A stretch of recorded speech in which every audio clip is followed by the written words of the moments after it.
Good evening and welcome to your City Commission meeting. Please turn off or silence all cell phones during the meeting.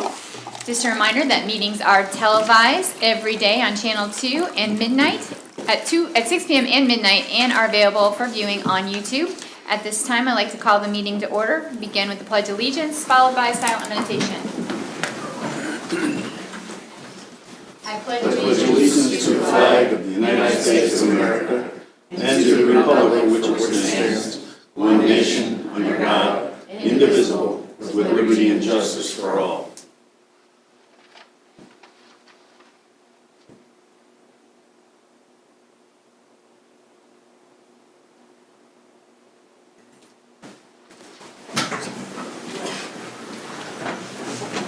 Good evening, everyone. We'll begin with old business.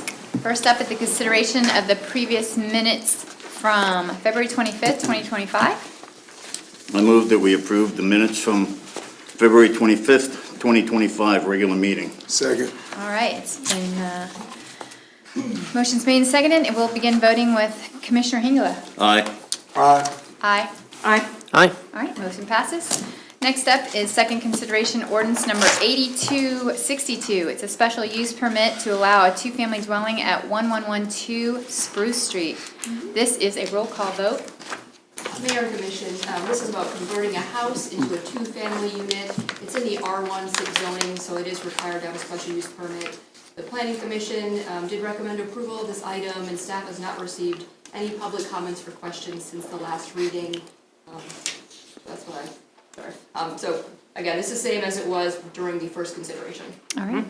Commission, any questions? No. Are you comfortable starting voting? All right, we'll begin with Commissioner Griffin. Commissioner Martin, aye. Griffin, Martin. Got it Sorry, right. I call you Griffin. Sorry, Sorry. Martin. Commissioner Martin, It's all right. do you have a question? Or do you want to start voting? Oh, I just started voting. Okay, sorry. Bowder, aye. Gosh. Pittman, aye. Wilson, aye. Hingela, aye. All right, motion passes. I'm so sorry, Griffin. No, it's all good. All right, new business. We'll begin with public comment. Just a reminder that public comment is limited to 3 minutes, and no action will be taken by the commission on public comment items. Please state your name and your address. A sign-up sheet has been provided in the commission chambers for anyone wanting to speak this evening. And do we have anyone signed up? We do. Our first up is William Bentley. All right. Welcome, Mr. Bentley. Thank you. William Bentley, live at 1912 Evergreen Street. Lived here since 1991. I was here, probably the last time was in November of 2020 when we petitioned the commissioners for renovation of the Cody Park to the 8 pickleball courts. I want to thank you. They're alive and well, and last night when I played, all 8 courts were full and people were waiting. So, very good. My purpose is asking for some maintenance, not all the time, but in the fall when there's leaves. Prior, it was easy to blow them off, and we did that. But now that the courts are separated by a fence in there, they pile up, and it's difficult to remove them. And they become a safety issue if they become wet or damp. So I'm asking, in the fall, to have the maintenance crew that handles the mowing there to come in maybe once a week and remove the leaves. It's really on the 4 south courts. And then if there's a snow, when the temperature gets above 45, if there's snow, people are going to want to get out on there. And I saw the email that Steve Grant put out that there was some minor damage from the shovels. And we don't want that to happen. You spend a lot of money on the courts, and we appreciate that. So if maybe they could look at a solution for at least 4 courts, when the temperature gets above and stays above 45 for several days, people are going to want to get out.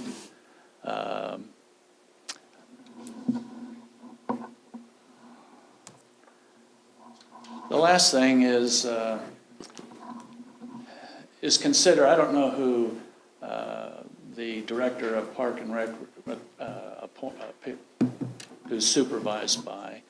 But over the years, I've called and left voice messages and emails, and never once has he ever responded to me or anybody else that I play with at call. I would like to recommend that they put in his performance appraisal that he calls or responds to telephone or emails within, 24 or 48 hours. It doesn't seem unreasonable to me. And, everybody was on the message that he sent out, or actually the acting mayor at the time sent out. No, it wasn't the acting mayor, it was the acting city manager. And thought it was very inappropriate. I asked a simple question. Okay. We don't, that should be taken up with the city manager, and I don't think that it's appropriate to talk about staff. Okay, I didn't put him by name, I just put him by title. Well, Okay, I can do that. Okay. That's all I have then. Thank you so much for coming. Thank And we'll, can you have someone look into that for us? Okay. Thank you so much. Next up, we have William Rogers. William Rogers, 73rd Yecker, KCK. First off, I want to thank the Commission of Mayors for allowing me to speak here tonight. And I don't want to wear out my welcome, but I understand that the corporate organization is going to get way more than 3 minutes, and I understand that, and I'm not upset, but I'm trying to make the best use of my time. So recently at the open house, I believe that Core Civic, one of the executives, was asked about the violence at the facility prior, and they said it was an isolated incident, a couple isolated incidents. So I want to read a little bit to you here. Hinkson, assault and surgery, true, assault stitches. Grayson stabbed in chest, night in the hospital, he was very lucky. Fenton, assault, taken to hospital. Miss Hall, assaulted, stitches. Foskett, hit in the head during a large disturbance. Spears, beat unconscious, taken to KU hospital. His wife didn't recognize him when she got there. Miss Graves, her hair was pulled out. Proctor, assault, broken arm, pushed down the stairs. Sergeant Ramu, I was there that day. He had a large chunk bitten out of the back of his hand. Barton was hit in the face with a lock and a sock. The bubble officer, we had one that day, he was asleep.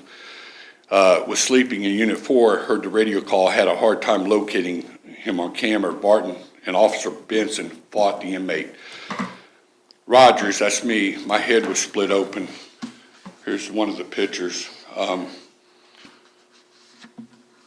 Palico, she was punched and stabbed in the face.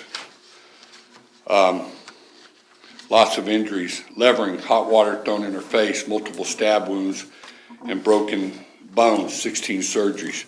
Don't know the extent of the following employees' damage, but Hart, Moore, Smith, Stanford, Birch, Van Winkle, Russell, Dino, and Alvarado, they were all injured too inside that facility. So I don't look at it as isolated incidents. That's not what I call isolated. The last 2 years, 21, you had about 66 calls for service to that facility. 20, you had about 41.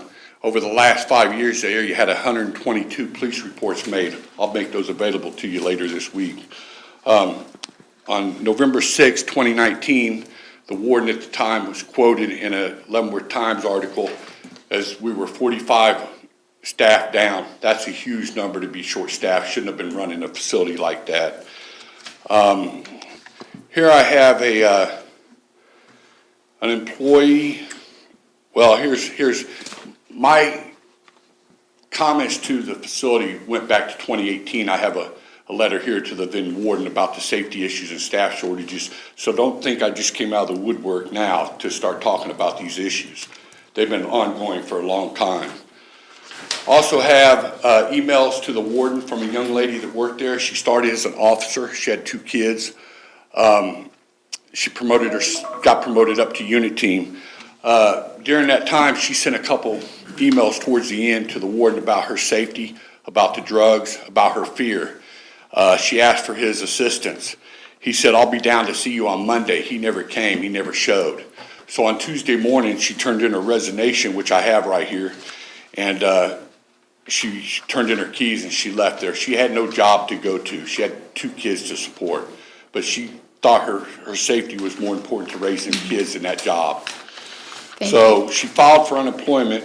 Core Civic denied it or contested it, but let me read you what the state Sir, said when they done the. unfortunately, you're out of time, but if you want to send all that, you have it all, copies of all that, you want to I do, email all I that would to us? just like to say that the state agreed with her and found that she had no other choice but to resign her position due to safety. That's Okay. from the state, and I appreciate your time. Absolutely, thank you for coming, and if you want to send all that information to us, that'd And be good. I would like to ask that when this lady comes and talks, I know she gets 3 minutes. Her story can't be told in 3 minutes. I'm asking this commission to give her the time she needs. We owe it to her.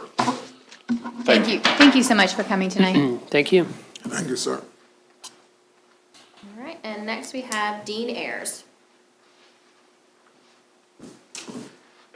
My name is Dean Ayers, it's my wife Annette. We ran the airport up here for the city of Leavenworth for about 20 years now. And I would like to invite the commissioners to come up and see actually what we've done up there from some of the monies that's been spent through the grant money. I'd like to have you come up and really look to see what's all going on up there. Absolutely, could you look into maybe if if the commissioners are interested to, I don't want to call it a field trip, but maybe a field trip, Sure, we can follow up on that. Plane trip. plane trip? It'd be great to see what you've been doing. Yeah. All right, Okay? We'll very see what we good. can do. very Thank you. much. I think you'll be impressed with the airport. absolutely. Thank you. Thank you for coming. Anybody else? Is that it? Okay. Well, thank you everyone for the public comment. All right, next up is mayor's appointment. And I would like to move to appoint to the Leavenworth Planning Commission Kenneth Bateman to an unexpired term ending in May 1st, 2026. It does require a second and a vote. Second? Second, all right. We'll begin voting with Commissioner Hingala. Aye. Aye. Aye. Aye. Aye. All right, thank you. Motion passes. All right, next up is consider award to purchase and install water pollution control screw press. This is our Public Works Director, Brian Faust. And Tim Guardado, our Director of our wastewater treatment plant. Thank you, Madam Mayor and Commissioners. As stated, the item this evening is to consider approval of the purchase of a new dewatering screw press, equipment only, and approval of the installation of the press. This will replace the older belt press at the wastewater treatment plant. In 2023, the city began investigating options for the replacement of the existing dewatering belt press. The existing press has been rebuilt in the past, and the availability of parts and associated costs has become an issue. The city paid to fly personnel to Kansas City to diagnose issues and then repair. If the press is down, the sludge is stored in holding tanks until repairs are complete. Depending on when the breakdown occurs, the plant has the capacity to hold 1 to 2 weeks of material. The press actually broke down this past Friday, and staff, Tim was able to locate a part for repair that is 71 days out. He was able to get someone in to weld back, as we do have a temporary fix. But this is an ongoing issue. 2 demonstration projects were done to evaluate how a new type of dewatering press worked. Based on these demonstrations, the city moved ahead with design of a replacement press. Bless you. To help expedite the purchase of the equipment and to eliminate markup, the city elected to work directly with the equipment manufacturers to purchase the equipment. The city also worked with 4 contractors who had expertise in installing the equipment. The new equipment will be installed immediately adjacent to the belt press, the existing belt press. So if you go upstairs in the main building, there's a big open space just to the east of the existing belt press. It will fit right in there. And that actually allows us to keep the existing belt press and use it in cases of emergency. The city currently has roughly $2.5 million in ARPA funds available for sewer treatment upgrades. The upfront cost associated with the purchasing of the equipment and having it installed is $997,900. Staff does recommend the City Commission approve the purchase and installation of the press in 2 separate motions. The first motion is to authorize the mayor to sign a contract for the purchase of the PW Tech Volute dewatering press from Process Wastewater Technologies LLC for $714,200. The second motion would be to authorize the mayor to sign a contract for the installation of the press from Walters Morgan Construction for $283,700. And Tim and I would be happy to answer any questions you might have. Any questions for Brian? No, I read through it. No, that's a pain having to wait for parts.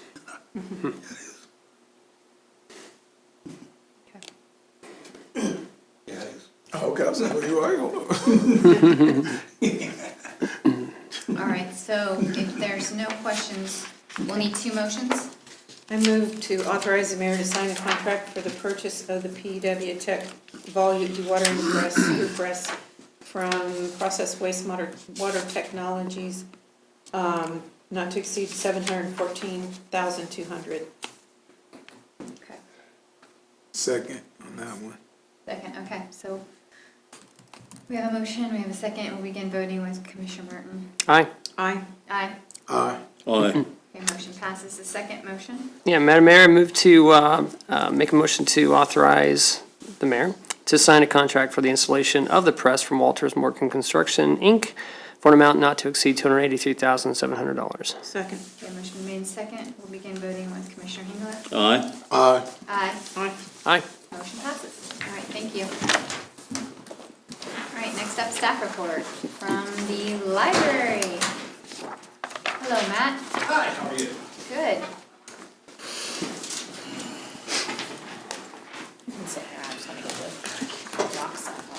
See, we had to cancel you out Yeah. because of the weather, didn't we? Yeah. Yes, it was pretty bad that day. Yeah, it was. I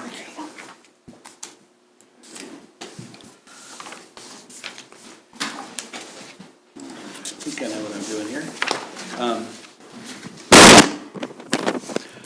Good evening, everybody. My name's Matt Noyanen. I'm the director of the Leavenworth Public Library. I've been here for about 10 years. I think everybody received the documents that I sent that provided a general annual report for library services for 2024. I don't know if you had a chance to look that over or if you have any questions. All I can say is that the library services continue to grow. We continue to expand our reach into the community. We continue to serve more people, providing more services and a wider variety of services than we ever have before. So are there any general questions about that, about the 24 progress report? No. Okay. There were some graphics attached with that. I'm not sure if everybody, you should be on a mailing list to receive our newsletter, so everybody received a copy of our most current newsletter. And again, that's a good way that we found to communicate to the community about what's going on, new people at the library, new events, new things that are happening. Are there any questions about that? And hopefully you all received one. That came through the Yep. email, yeah. Good. And you did a great job with lots of activities and lots going on in the library. Great things. Excellent. My main goal tonight, and I've approached the city before on this subject, but it's always been kind of bad timing. It was after the budget was approved. We've been discussing this for about 3 years. My first conversation with the city officials was with Paul Kramer and the city engineer back in January 2022, after we had done our strategic plan and got a lot of comments about the facility. I approached him and said, what could we do to begin discussions about an improvement, physical improvement to the library facility?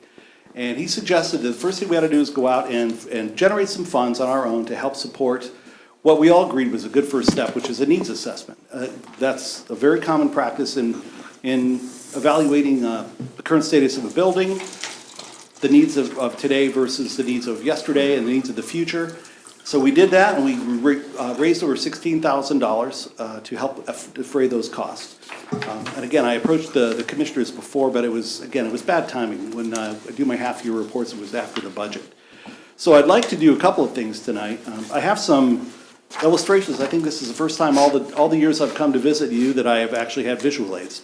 So I thought I would show you some slides and some photographs that I took of the library and a little bit about some of the issues. This doesn't cover all of them, and it doesn't cover a lot of the major ones. But this is the hose bib next to our front door. There's our book drop there. That hasn't worked for several years. Different attempts have been made to fix it. It simply doesn't work. And there are garden beds along that side of the library that require watering. And in order for the volunteers from the garden, or from the master gardeners to do that, they have to hook up a hose clear to the other side of the building and drape it across the front.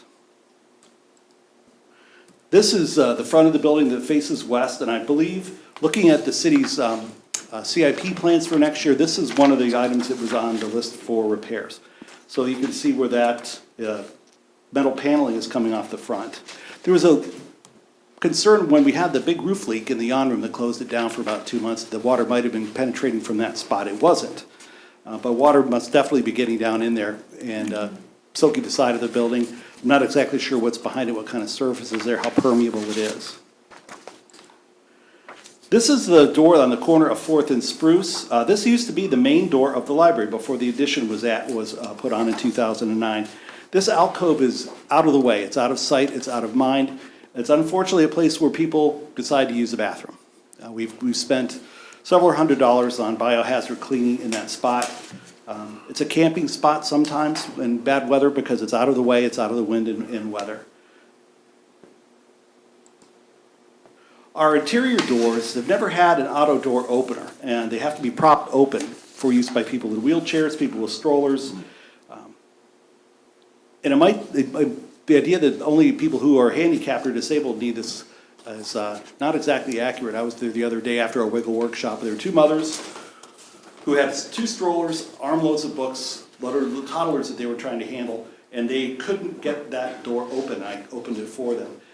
In order to make sure that people who are in that situation can't get in and out of the library, we have to prop it open, which of course defeats the purpose of having an airlock. Our gas bills, we've spent about 1/3 of our budget on our gas bills already this year because of the extreme cold and because we have to leave this door open. The heating and the air conditioning blows out that door. Every time the front door opens, it escapes. Those doors also, the whole framework is sagging. Those are contacts for our security system at the top, and it's kind of a wrestling match to get those to close and meet at the end of the day so the alarm doesn't go off when people try to leave for the evening. This is the situation, our light bulbs in the main part of the building. They're quite a distance off the floor. You can't get to them. We have to have someone come in with a lift, and it takes 2 people. Who does those? Who replaces those? The city? The city sends the lift in. We usually pay an electrician to do it. Okay. And you can see a lot of them, they go out, they're old style, they're old fluorescent bulbs. They burn out pretty frequently, but instead of having the lift come in, every month or whatever, we usually wait a certain amount of time so that they do a few of them at a time. But you can see the dark spots in the ceiling are where bulbs have failed and are not working. Even when they do work, did you read the report that I sent about the facility? They put out a very loud buzz. You don't notice it until you come in at night. I don't notice it anymore because I've been around it a lot. But at night, when a few of these lights are on, it sounds like this room. But when you when you hit that switch, boo, there's an immediate buzzing sound that goes through the entire building the entire time we're open. Our exterior walls, this is the north side along Spruce, and it's spalling. There's just decay. The facade is chipping and cracking, which of course allows water penetration. And this runs, whoops, there we go. Pretty much the whole length of the building. Can I go back? You may have to hit the back arrow. There we go. There it is. This is our first floor janitor closet. That picture is taken from the door. It really doesn't show how small that is. There's barely room in there. There's a sink in the corner, but there's barely room in there for the equipment that the janitors use. We have a very kind of a makeshift shelf there for all their chemicals and supplies. The locks of the yawn room do not work. They haven't forever. We've had the locksmith come in multiple times and try to fix this. Parts are hard to come by. These locks were made in 1986, so short of replacing them all, there's no way that we can really trust those locks to stay secure at all times.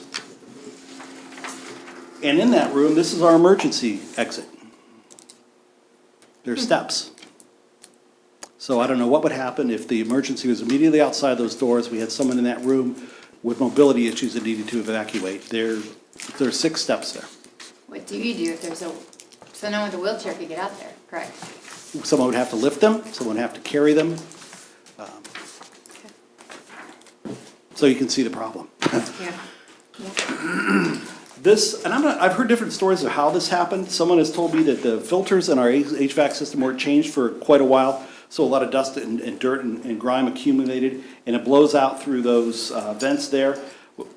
It's stained the tiles. Those tiles are really old, very heavy. They can't be cleaned. They have a really rough surface on them. That dust is permanently adhered to those. So replacing them is really the only answer.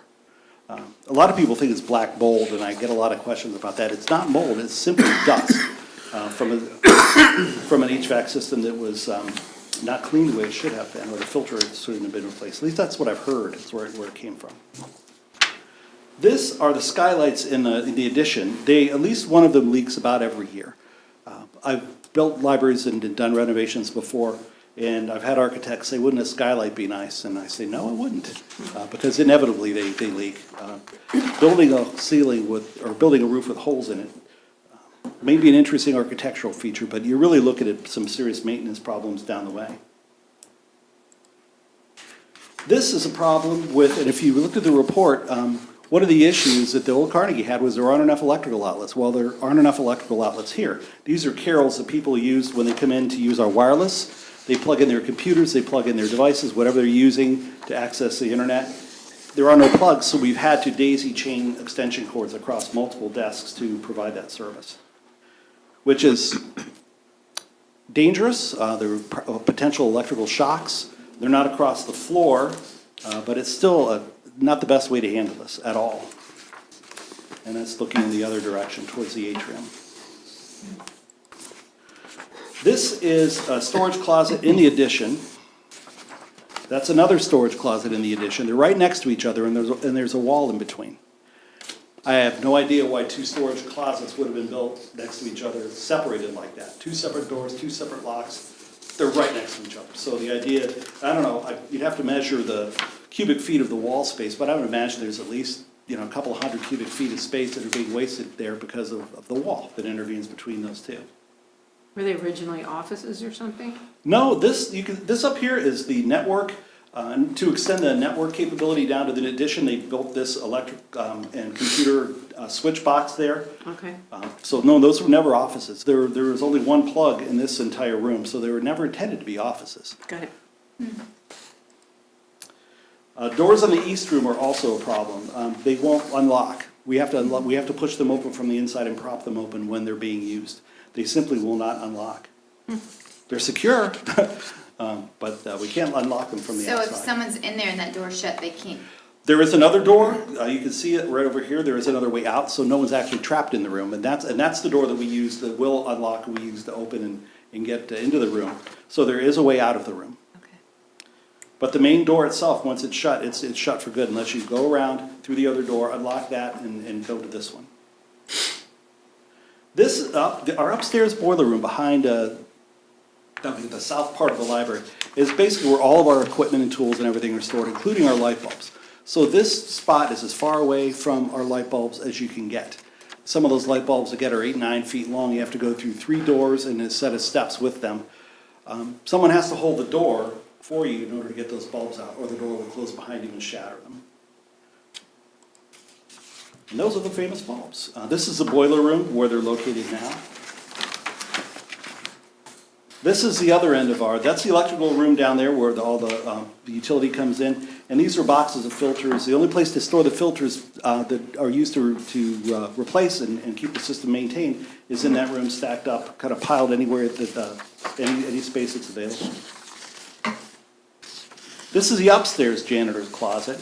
So we have 2 janitor's closets. This is the only one large enough to hold supplies, so it's far from the main janitor closet downstairs. There's a sink, but it's around the corner, you can't see it. And this actually looks pretty good, but once we get another shipment of supplies, the only place we have is to stack them right there, which makes turning that corner and getting to that sink almost impossible without moving this and a lot of stuff out of the way. This is our steps where we come in from the parking lot. This doesn't really, I think the next picture shows it a little better. This is during the day with the lights out. And when you come in at night, or you come in the morning before the sun is up, it's pitch black. And there's no light switch at the bottom of those stairs. You have to go up the stairs, down to the end of the hall, clear to the elevators before you can turn the lights on in that entire corridor. And then this is the loading dock. If you read the report, we do 13.9 tons of material that come in on an annual basis. And that's just books. I'm not even counting DVDs and other material that we share with other libraries coming and going, and that we buy and the shipments that come in for our materials. So the delivery drivers park here, they hoik them up over that's 5 feet tall, and our staff bends over that space to grab those or to pull them in once they're set up on that ledge. Each of those bins could weigh anywhere from 50 to 60 pounds apiece. So I think that's not the best way for material to get in and out of the library. And that's another one of the problems when the needs assessment was done in the Carnegie. Access was a big problem. And again, it was a problem that hasn't been solved yet. That access isn't improved. All of our deliveries come in there.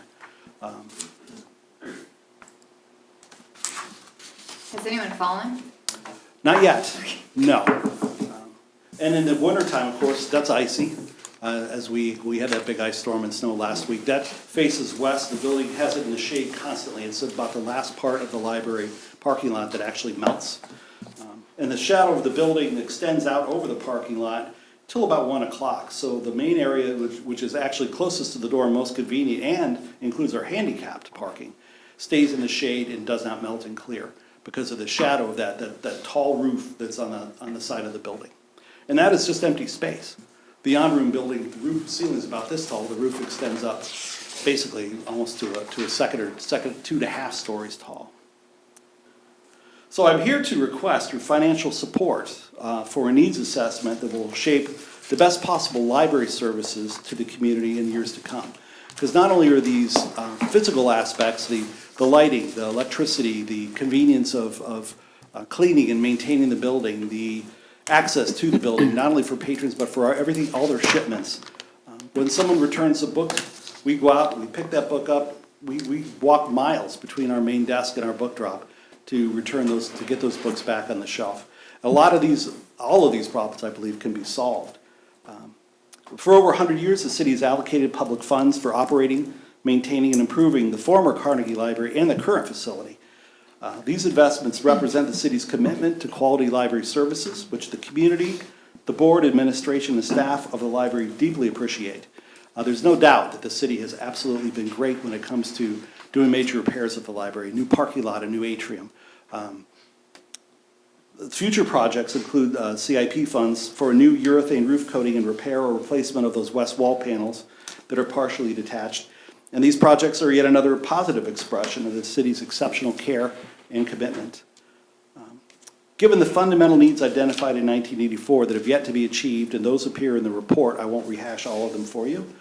The clear message about facility needs expressed by the public in 2022 and the dramatically different ways the community uses the library today and will in the future, we believe a more comprehensive approach offers real benefits and long-term solutions that will improve the usefulness and efficiency of the library facilities and services.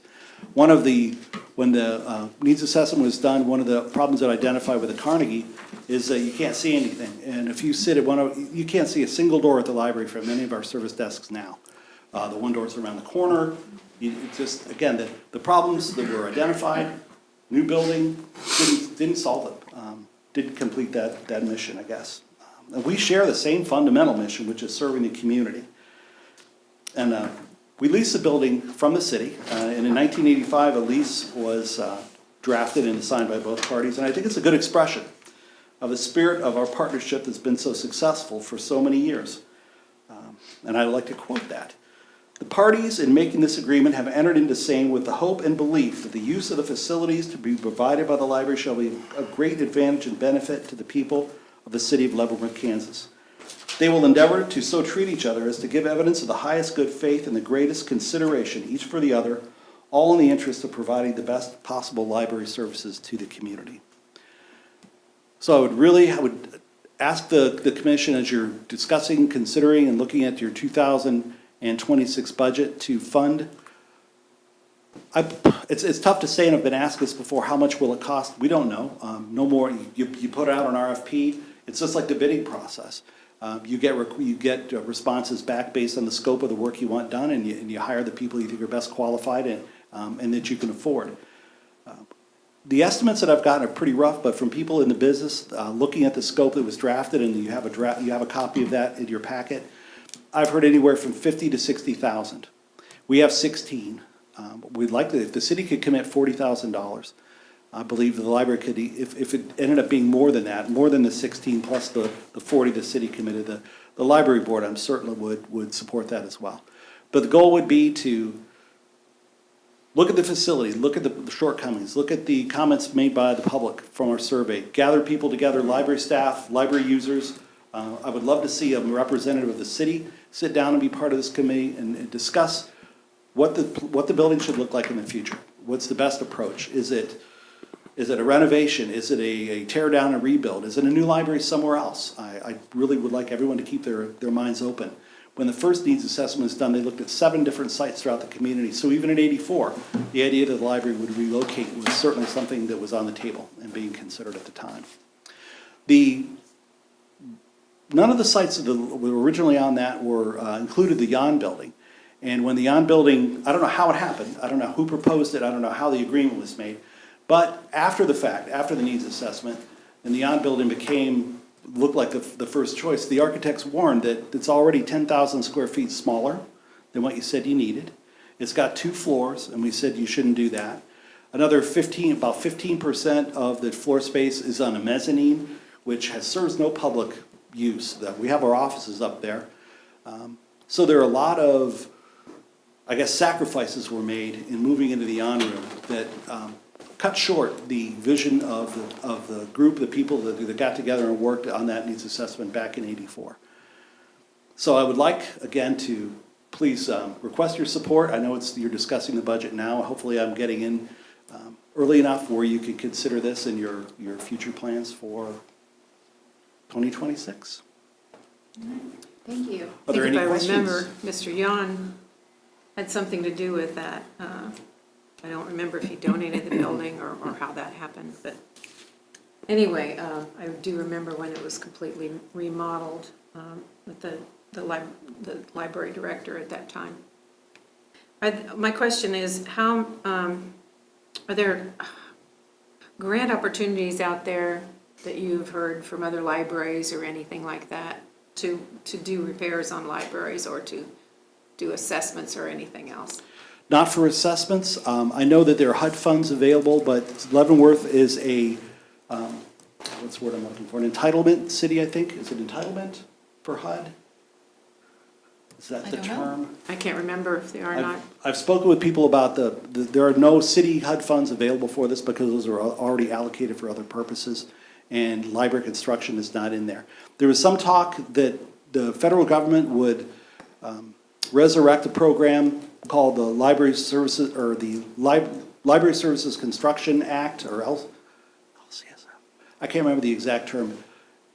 It went away in '93, and a library worked out in Ohio got the last one that was offered, got $500,000, but that program went away as the federal government's attention on library grants turned to technology. Bricks and mortar. I don't see that happening now anyway, so, but I was gonna ask about ADA funds that apply for something like this, because you are obviously non-ADA accessible. And Mayor, That's something to look at. Commissioner, I made a note to take a look at the ADA door, so that's an item that staff will follow up on and ensure we're in compliance for a public space.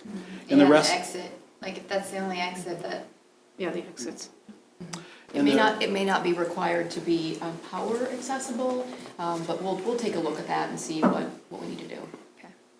And the report that I sent also showed we have several bathrooms that I think, and the way I've heard ADA described is you can abide by letter of, and you can abide by the spirit. I guess our one bathroom is ADA accessible, but I don't see how it will be possible for someone in a wheelchair to back up, get off that wheelchair, because they can't get their wheelchair beside the commode.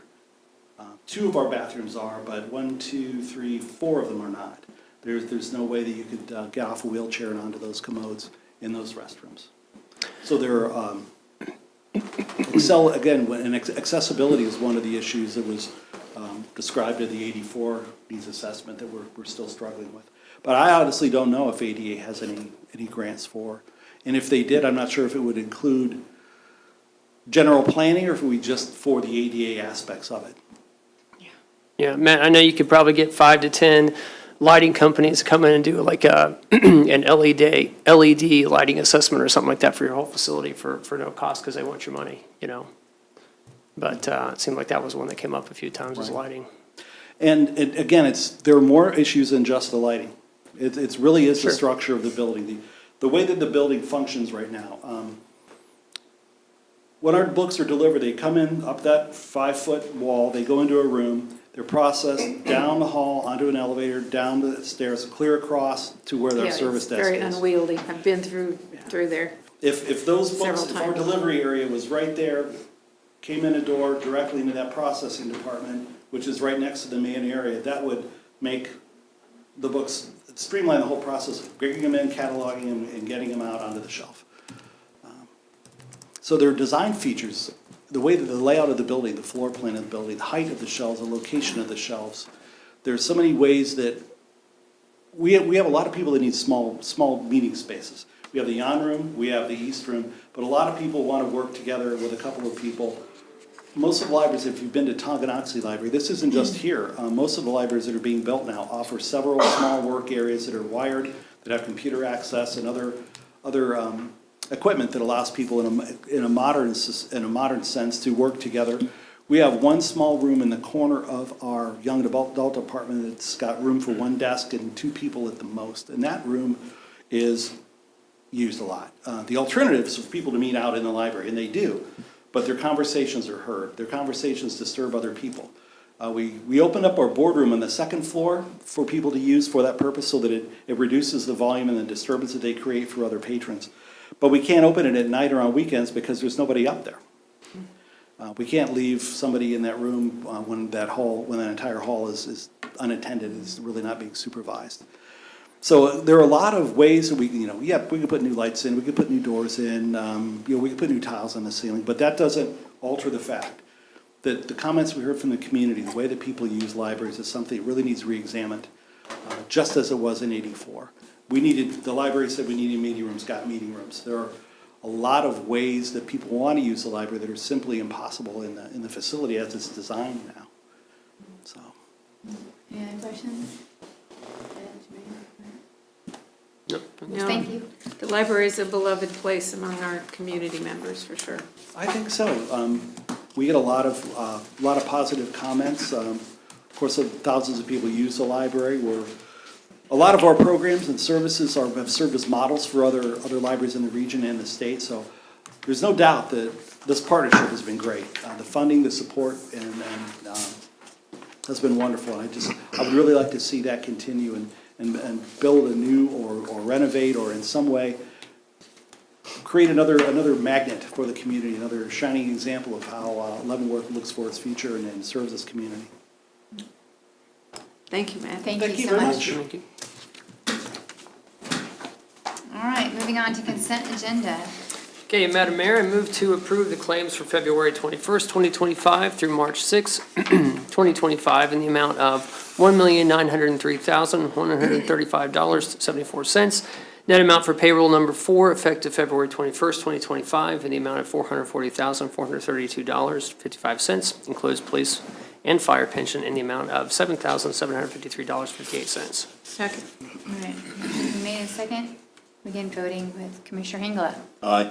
Aye. Aye. Aye. All right.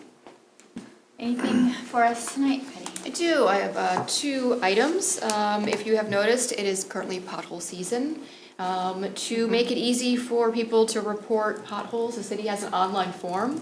So if you go to the city's website, leavenworthks.org, you can just search for pothole, that form will come up, and you can let the city know about that, and we'll get that looked at. And if you would like to avoid the potholes, you can choose to take the Ride LV program. And just a reminder, that program is available. It's $2 per person each ride. I have statistics from the last week in February alone. We had 343 passengers use the program. So we continue to see good stats with that program. It kicked off in April of 2023, but now we're 2 years in and seeing some good numbers. So just wanted to bring that to everyone's attention. That's all I had for tonight. Did you want to talk about the city cleanup, just for people who don't have social media. Sure, I can share that. So unfortunately, the city had to cancel the spring citywide cleanup that was scheduled for April. We had some staffing items. They were all really good news. A lot of longtime staff had retirements. We have a staff member on maternity leave. So that left us without the people we would normally have to take on some of those projects. Okay. It's possible as we get additional staffing later on in the year, we might be able to look at some sort of alternate event. We know that there's certainly community support to do a cleanup and beautify the city and for organizations to participate. So we'd be looking at that, but it wouldn't be till summer or fall at the earliest. Okay. Is there the shredding going to be done and the other stuff that went along with the Not cleanup? at this time, but that's something we could No. look at. Okay. Good for But people can still go out and clean the city Yes. anytime they want. Anytime you want. We love it. All right, Commissioner Martin? Nothing tonight. Hope everybody has a great week. Thanks. Well, somebody was actually talking to me today about city cleanup, and they said, you know, there are certain areas of town that, you know, along the streets and stuff, we used to have adopt a highway.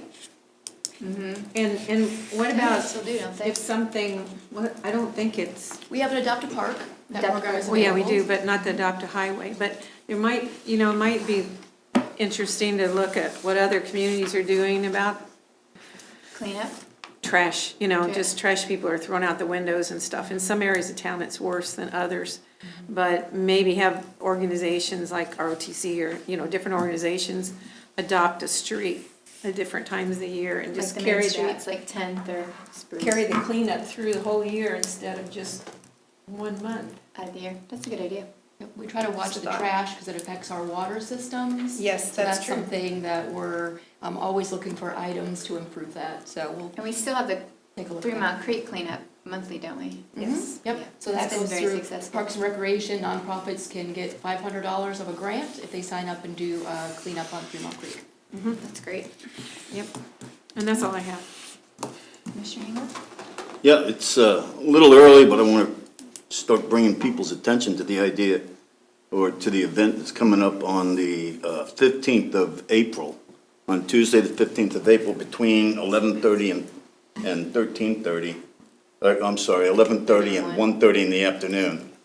The State of the City will be held down in Riverfront Community Center. And it's the first time in at least a long time, I guess. If, I don't know, I don't remember when it was ever done, as long as I've been here. But I think it's something you want to try to put it on your calendar and look at attending and seeing what is the state of the city of Leavenworth. What things have we done? How much have we gotten moved forward on in the way of projects to improve the city? And they can ask questions. People Sure. can come and ask questions and they can have lunch. Find out even more than what's initially told. Well, thank you. Thanks for reminding. The save the date, I think, went out and it was on our socials too, so. Correct, yep, that's going out to the Save the Date for the April 15th event. And we might want to try to get something in the paper too. Commissioner Wilson? See you all at the St. Patrick's Day Parade. Yeah, that's what I was gonna, Mayor Holly will be in her moped. maybe. I'm a little nervous. Mayor Holly moped. Yeah, definitely looking forward to it and enjoy this beautiful, beautiful weather. Make sure you check on your neighbors and God bless you, love you, and hope you have a great week. Absolutely. And the parade starts off at noon and it will be downtown. So come downtown, have some corned beef and cabbage if you like that. Lots of places, small businesses will be open downtown. And I think they're open up early. And the weather's gonna be like, I saw 75 degrees, so we should have a great turnout. And it's spring break for the kids, so hopefully we have a good turnout this year. But other than that, I guess I just need a motion to adjourn. So moved. Second. All right. Begin voting with Commissioner England. Aye. Aye. Aye. Aye. Aye. All right.